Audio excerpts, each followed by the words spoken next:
I won't let trip keep it da.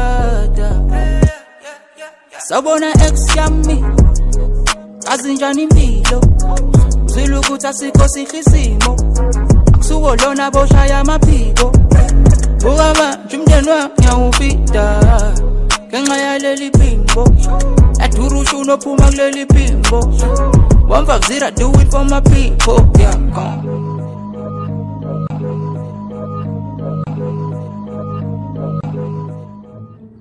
Kasentwana tintshitshe njani wona Mr. Kutisa? Yentwana i long story. Nhlamuseli me nkarhi wu tele ngopfu hlamusela. Nkarhi. Okay, wa ri ni ku hlamusela ke. Yeah, byeli. Ngayikho. Hayi.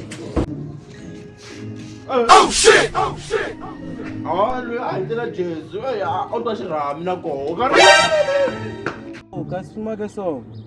Hayi simake njani. Ani ayikhaya mbyela naye ukuthi ngelast hali. Minga hithi na n'wina. Ntwana loko no ku yitisela wa tiva. Wathi kwentwana kuna swin'wana la ku byela swo kahle kahle. Andambi miehleketo nga ri na swi tiva. Wa swi tiva ni? Ya ni swi vona so. Vona a hi swi vuli nkarhi wun'we. 3 2 1 na ku rhanga. Gay. Ya. So why u hleketa ku ni gay? Ri vanghani. Khale ngopfu. Mara so tshama unshela unibyela swa ku na ku rhandza se ani ni ringeta ku va gentleman kahle kahle. Gentleman ya malembe lama hinkwawo nga ni byeli.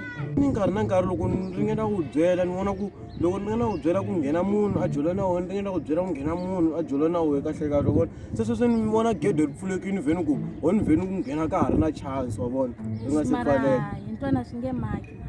Why? I ku na ku humanyana ka relationship swi swa ko swa beda kahle kahle a swi fambi kahle se hawa ni nge swi koti. Ya mara swa twisiseka Ya swi twisisa ne. na swi twisisa. Swi kahle ntwana. Ni ku swi twisisa.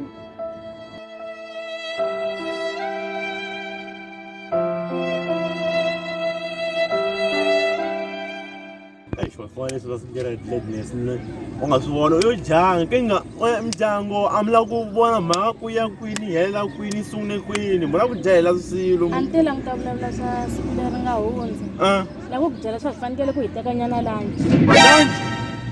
La vula ku hi tekanyana break hi humulanyana yini nge swi koti. Okay hayi na ku twisisa senzeni la loko hi kha hi teka lunch la u nga hi vula liyani lunch la ka lunch la hi ta va kha ha jola kumbe hi ta va kha yimile ni swi nga ni hlamusela swona uyangazi manjani we